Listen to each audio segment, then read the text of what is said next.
বর্তমান সরকার যে প্রধানমন্ত্রী সে অবৈধ।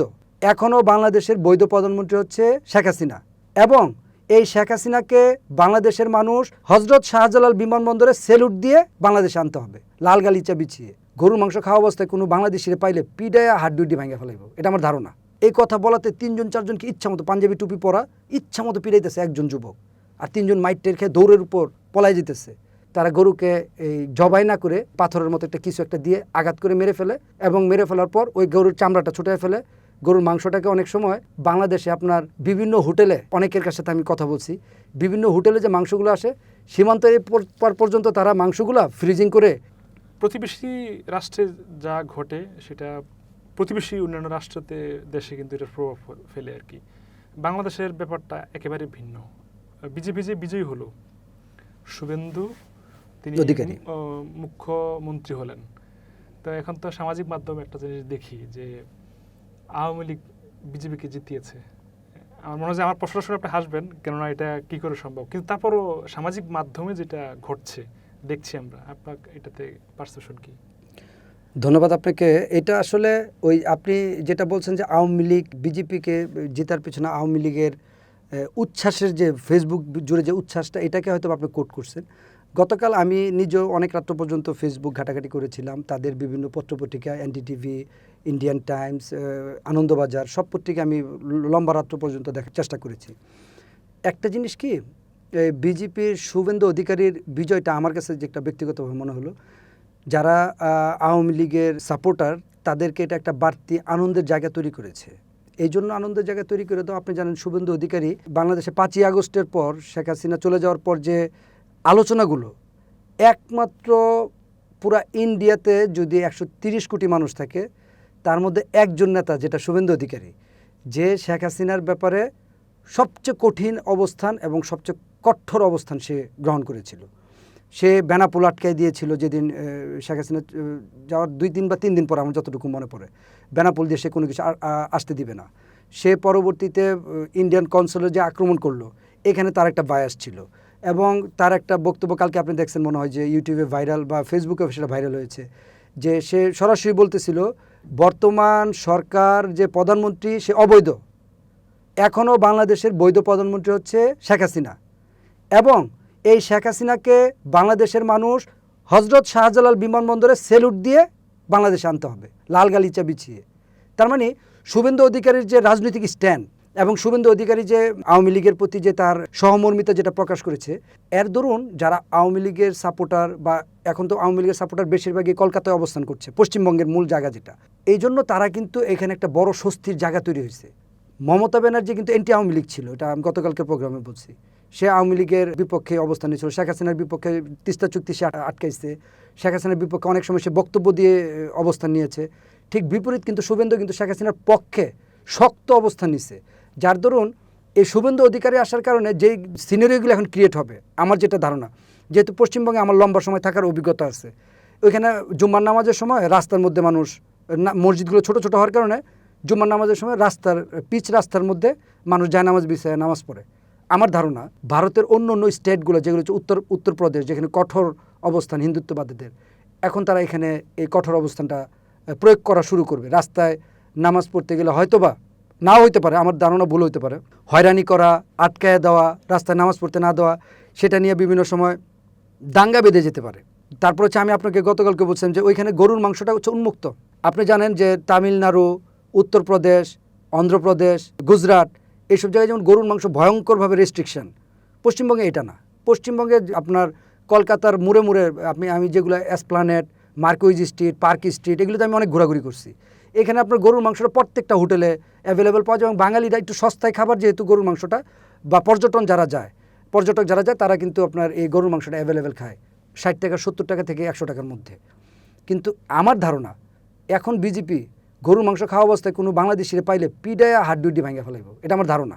কারণ তারা কিন্তু এই ব্যাপারে খুব কঠোর অবস্থানে যাচ্ছে। এবং কালকে শুভেন্দু অধিকারী বিজয়ী হওয়ার পরপরই কিন্তু ওপেনলি বলছে, ভবানীপুরের যে আমি হারছি বা আমার যে কন্টেস্ট হয়েছে, এটা হচ্ছে মুসলমান আমাকে ভোট দেয় নাই, আমি যে জিতছি এটা হচ্ছে শুধু হিন্দুদের ভোটে আমি জয়ী হয়েছি। তার মানে, এবং সে বলছে এটা হিন্দুত্ববাদের জয়। শুভেন্দু অধিকারী কিন্তু খোলামেলা কথা বলতেছে, তার ভিতরে কিন্তু লুকোচুরি কোনো কিছু নাই, যে আমি এখানে ক্ষমতায় আসছি ভাই, এখানে হিন্দুত্ববাদের জয় হয়েছে ভাই, তোমরা মুসলমানগিরিত্ব করো, এটা অন্য এই জায়গায় করবে না, পশ্চিমবঙ্গে আর হবে না, এটা উত্তরপ্রদেশ গুজরাটের মতো হয়ে যাবে। এবং আমি যেটা আশঙ্কা বা ভয় পাচ্ছি আমার ভিতর যে লম্বা সময় আমি তামিলনাড়ুতে ছিলাম, কয়েকটা স্টেটে আমার যাওয়ার সুযোগ হয়েছিল, আমি একটা উচ্চতর পড়াশোনা যেহেতু এখানে আমার করার সুযোগ হয়েছিল, সেই ক্ষেত্রে আমি খুব কাছ থেকে তাদেরকে দেখার সুযোগ থেকে যেটা বলবো, তারা ভিতরে ভিতরে পুরা ইন্ডিয়ার মধ্যে মুসলিম বিদ্বেষী একটা ভয়ঙ্কর মনোভাব জন্ম নিয়ে ফেলছে, যেটা মোদি প্রশাসন বা বিজেপি তাদের রাজনৈতিক স্ট্যান্ডের আলোকে সেটা হয়েছে। এটা অনেকটা বাংলাদেশের বিপ্লবের আগে যেমন একটা ছোট ইস্যু লাগছে যে কুটাকি রাজাকারের নাতিপুতির দিন শেখ হাসিনা এই কথাকে কোট করেই তো মূলত আন্দোলন বাংলাদেশে ব্যাপক আকার ধারণ করছে। আমার ধারণা ইন্ডিয়াতে এই ধরনের একটা ছোট স্ফুলিঙ্গ যদি শুরু হয়, একটা সাম্প্রদায়িক দাঙ্গা ভয়ঙ্কর আকার ধারণ করতে পারে, সেখানে লাখ লাখ মুসলমান মারা যেতে পারে। এটা আমার খুব আশঙ্কা এবং আমার হাইপোথিসিস এটা খুব বেশি ইদানিং কাজ করতেছে। আমি সেগুলা খুব অ্যানালাইসিস করতেছি। কারণ কি, বর্তমানে আমি ছোট ছোট ক্লিপগুলো দেখি ইন্ডিয়ার বিভিন্ন জায়গায় যারা হিন্দুত্ববাদী নেতা, তারা আসলে নেতাদের উপরেই তো কর্মীদের মন মানসিকতা গড়ে ওঠে। নেতারা কর্মীদেরকে এমনভাবে বিভিন্ন বক্তৃতা বা মুসলমানদের বিপক্ষে এমনভাবে বিষিয়ে তুলতেছে, এটা আসলে তারা মুসলমানদের নর্মালি আমি কালকে একটা ভিডিও দেখলাম, একটা হুন্ডার হর্ন দেওয়া নিয়ে 3-4টা লোককে পিটাচ্ছে, একটা যুবক ছেলে হুন্ডা থেকে নেমে যে হর্ন দিছে, লোকটা বলছে খালি রাস্তা তুমি হর্ন দিলা কেন? এই কথা বলাতে 3-4জনকে ইচ্ছা মতো পাঞ্জাবি টুপি পরা ইচ্ছা মতো পিটাইতেছে একজন যুবক, আর 3জন মাইটের খেয়ে দৌড়ের উপর পলাই যেতেছে। তার মানে মুসলিমরা যদি এই আইডেন্টিটি ক্রাইসিস ফিল করে, তাহলে কিন্তু একটা ভয়ঙ্কর অবস্থান তৈরি হতে পারে আমার ধারণা। তবে যেহেতু আমি আপনাকে একটা ছোট উদাহরণ দিলে আপনি বুঝবেন, বিজেপি সরকার যেহেতু শুভেন্দু অধিকারী ঘোষণা দিয়ে বলছে যে আমি হিন্দুত্ববাদী সরকার, এই যে গরুর, আমি যেহেতু ফিন্যান্সের ছাত্র, ফিন্যান্সের উপর আমার উচ্চতর ডিগ্রি নেওয়া, আমি গরুর উপরে একটা গবেষণা আমার করা আছে, আমার একটা থিসিস আছে। সেখানে আমি দেখলাম যে এই যে মোদি প্রশাসন আসার পর গরু নিষেধাজ্ঞা দিছে, এটা দিতে পারে তারা ধর্মীয় সেন্স থেকে তারা তাদের মতো করে দিছে, বাট এটার অর্থনৈতিক যে প্রভাবটা এটা তারা অ্যানালাইসিস করছে অবশ্যই। সেই অর্থনৈতিক প্রভাবটা আমার কাছে যেটা ধরা পড়ছে, গরু কিন্তু আপনার কয়েকটা দিক আছে। গরু আমরা শুধু একটা গরুকে, আমরা যেমন বাংলাদেশ গরুতে স্বয়ংসম্পূর্ণ হয়েছে, আমরা গরু শুধু একটা চিত্র দেখি যে গরুটা আমার সামনে আসছে, ব্যাপারটা এরকম না। একটা গরু কয়েকটা অর্থনীতির সাথে জড়িত। গরু যখন আপনি পালতে যান, একটা ঘর করতে হয়। গরু যখন আপনি পালতে যান, এটার উপর টিন দিতে হয়, বাঁশ ব্যবহার করতে হয়, ইটা ব্যবহার করতে হয়। গরুর খাবারের জন্য, আপনার খাবার রিজার্ভের জন্য ওই যে ধানের যে খড়কুটো আমরা বলি, খ্যার বলি যেটাকে, এটা সংরক্ষণ করতে হয়। এটার সাথে আপনার দড়ি, রশি, তারপর হচ্ছে আরও অনেক কিছু রিলেটেড। অর্থাৎ একটা দেশের গরুর সাথে, যেমন ধরেন বাংলাদেশে এখন 2 কোটি গরু আছে, 2 কোটি গরুর সাথে আপনার অন্তত 50 কোটি ইট জড়িত, আপনার অন্তত 2 কোটি টিন জড়িত। কারণ এই যে গরুগুলো থাকতেছে এদের উপর টিন দিতে হচ্ছে। আপনি আমার ব্যাপারটা বুঝছেন কিনা, আমি গভীরভাবে বলতেছি যেটা, এটার সাথে দড়ি সম্পর্কিত, কয়েক কোটি কিলোমিটার মিটার দড়ির সাথে সম্পর্কিত। তার মানে গরুর অর্থনীতিটা একটা রাষ্ট্রের সার্বিক অর্থনীতির সাথে জড়িত। আর পৃথিবীর সবচেয়ে বেশি গরুর সম্মানের জায়গায় ভারত, এটা তার ধর্মীয় সেন্স থেকে তারা সম্মান করে। কিন্তু সেখানে ভারত যখন গরুটাকে ফুল ফেজে রেস্ট্রিকশন দিল, যে বাংলাদেশে বা কোথাও আর গরু তারা দিবে না, এবং এটা তাদের ধর্মীয় অনুশাসক হিসেবে তাদের রাষ্ট্রীয়ভাবে তাকে গরুকে একটা বিশেষ মর্যাদা দেওয়া হলো। এতে কী হলো, আমি যেটা তামিলনাড়ুতে, কলকাতায় এবং দিল্লিতে দেখলাম, সেটা হচ্ছে আগে যারা গরু পালতো, গরু পালার জন্য তারা নিজের ঘরটা দুর্বল ছিল। আমি অনেক দেখছি তামিলনাড়ুতে নিজেদের ঘরটা দুর্বল ছিল, কিন্তু সেখানে গরুর ঘরটা তারা সুন্দর করে বানাইতো, পরিষ্কার পরিচ্ছন্ন রাখতো, ওইখানে নিচে ম্যাট দিত, উপরে ফ্যান দিত, গরুকে খাওয়াইতো সুন্দর করে। সেই গরুটা এখন কী হয়েছে, তারা যখন এই গরুটা আর বিক্রি করতে পারে না, রাষ্ট্র যখন নিষেধ করে দিল যে গরু আর বিক্রি করা যাবে না, তখন তারা এই গরুগুলো ছেড়ে দিল রাস্তায়। কারণ কি, আপনি পরিশ্রম করে একটা জিনিস পালার পর আপনি অর্থনৈতিক কোনো ফ্যাসিলিটি পাবেন না, সেটা কিন্তু আপনার নিজে পরিশ্রম করে টাকা ব্যয় করে পালবেন না। আমি দেখলাম তামিলনাড়ুর রাস্তায় আপনার হাজার হাজার গরু ছাড়া। এখন কী হয়েছে, এই গরুগুলো আর কষ্ট পড়ছে, তাদেরকে আগে মানুষজন যত্ন করে খাওয়াইতো, এখন আর গরুগুলো যত্ন পায় না, তারা ময়লা খায়, ওই পচা ফলমূল খায়, রাত্রে পার্কে গিয়ে ঘুমায়, ঘুমানোর জায়গা নাই, ঝড় বৃষ্টি আসলে এই খালে বিলে পড়ে তারা মারা যাচ্ছে। এই গরু অতিরিক্ত হয়ে যাওয়ার কারণে কি হচ্ছে, এই অতিরিক্ত গরুগুলো ট্রাফিক সিস্টেমে গিয়ে প্রবলেম করতেছে, গাড়ির মধ্যে গিয়ে গুতা মারে, হুন্ডা গুতা মেরা ফালায় দেয়, মুরব্বী মানুষ দেখলে বা ছোটো বাচ্চা দেখলে দৌড়ে গিয়ে গুতা মারতেছে। অর্থাৎ যে জিনিসটা রাষ্ট্রের অর্থনৈতিক সম্পদ ছিল, এটার কী হয়ে গেছে এখন অর্থনৈতিক বোঝা।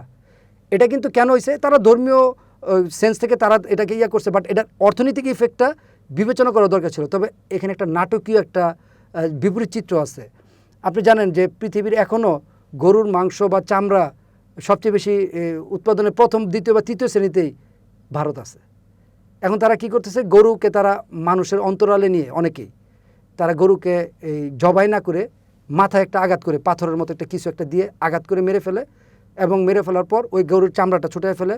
গরুর মাংসটাকে অনেক সময় বাংলাদেশে আপনার বিভিন্ন হোটেলে, আমি আমার অনেকের কাছে আমি কথা বলছি, বিভিন্ন হোটেলে যে মাংসগুলো আসে সীমান্তের পর পর্যন্ত তারা মাংসগুলো ফ্রিজিং করে সীমান্তের একেবারে বর্ডার পর্যন্ত নিয়ে আসে, আইনা আপনার ওই রশিদা বাইদা দেয়। তো রশি টাইনা টাইনা সীমান্তের এই পাশে এই গরুর মাংসগুলো তারা নিয়ে আসে, নিয়ে আসা এগুলো বিভিন্ন ওই হোটেলে টুটেলে বা বিভিন্ন জায়গায় তারা বিক্রি করে ফ্রোজেন মাংস হিসেবে। যে মাংসটা গরুর মাংস রিয়েলটা কিনতে লাগে আপনার 800 টাকা, ওটা লাগে 550 টাকা। হোটেলওয়ালারা চিন্তা করে মানুষে খাইবো, আমার 800 টাকা কেজি মাংসের দরকার কি, এটাও তো গরুর মাংস, আমি 550 টাকা কেজি মাংস খাওয়াই দিচ্ছি। তার মানে আলটিমেটলি এই যে অর্থনৈতিক যে চাপটা সরকার চাইছিল যে এটা বন্ধ করে দিবে, এটা কিন্তু বন্ধ করতে পারে নাই। গরু যতটুকু মরতেছে, বা সরকার নিজে অনেক জায়গায় গরুর মাংস আপনার এক্সপোর্ট করতেছে। ওইখানে বড় বড় একটা জুতার দোকান আছে শ্রী লেদার, যেটা থেকে এই যে আমার বাইরে যে জুতাটা আছে এটা শ্রী লেদারের জুতা। সেখানে আপনার এই শ্রী লেদার তো মানে হচ্ছে লেদার, গরুর চামড়া দিয়ে তারা অনেকে জুতা বানাচ্ছে। তার মানে এটা তো ডাবল স্ট্যান্ডার্ড, যে গরুকে আমি পূজনীয় বানাইলাম, ইবাদতের জায়গা বানাইলাম, আবার তার গায়ের চামড়া দিয়ে আমি জুতা বানাই পড়তেছি। ব্যাপারটা কীরকম হয়ে যাচ্ছে না? তো অনেক ডাবল স্ট্যান্ডার্ড। তো রাষ্ট্রীয় যদি একটা সুশৃঙ্খল সিদ্ধান্ত থাকে, তাহলে অর্থনৈতিক ধর্মীয় সেন্সটা তো টোটালি আলাদা রাখলাম, এটা সম্মানের জায়গা, ধর্মীয় জায়গাটা আমরা সম্মান করি। কিন্তু ডাবল স্ট্যান্ডার্ড যখন ফলো হয়, তখন আপনার জনগণ যখন এগুলো জানতে পারে বা জনগণ যখন এগুলো নিয়ে আলাপ আলোচনা করে, এটা তাদের ভিতর কষ্ট দেয়। সর্বোপরি আমার যেটা ধারণা যে আপনার বিজেপি আস্তে আস্তে তো সব জায়গায় তার জনপ্রিয়তা বেড়ে যাচ্ছে। তার মানে আপনার ধরতে হবে একটা রাষ্ট্রই চাচ্ছে আমরা হিন্দুত্ববাদী হই। আপনার এখন আবেগ দিয়ে চললে হবে না। একটা রাষ্ট্রের জনগণ, বেশিরভাগ জনগণ যেটা চাচ্ছে তারা সেটাই পাচ্ছে। এবং এখন আস্তে আস্তে দিল্লি টিল্লি, পশ্চিমবঙ্গ, তামিলনাড়ুটা এবার পায় নাই, অন্য অন্য সকল জায়গায় আস্তে আস্তে বিজেপি পুরা দখলে নিয়ে নিচ্ছে। আমার ধারণা বিজেপি ভবিষ্যতে ইসরায়েলের মতো একপাক্ষিক একটা দল হয়ে যাবে। পুরা রাষ্ট্র 80 to 90% পিপুল বিজেপিকে সাপোর্ট দিয়ে দিবে, এবং কংগ্রেস, তৃণমূল কংগ্রেস এগুলো আস্তে আস্তে বিলুপ্ত সাধন হয়ে যাওয়ার একটা সমূহ সম্ভাবনা তৈরি হয়েছে।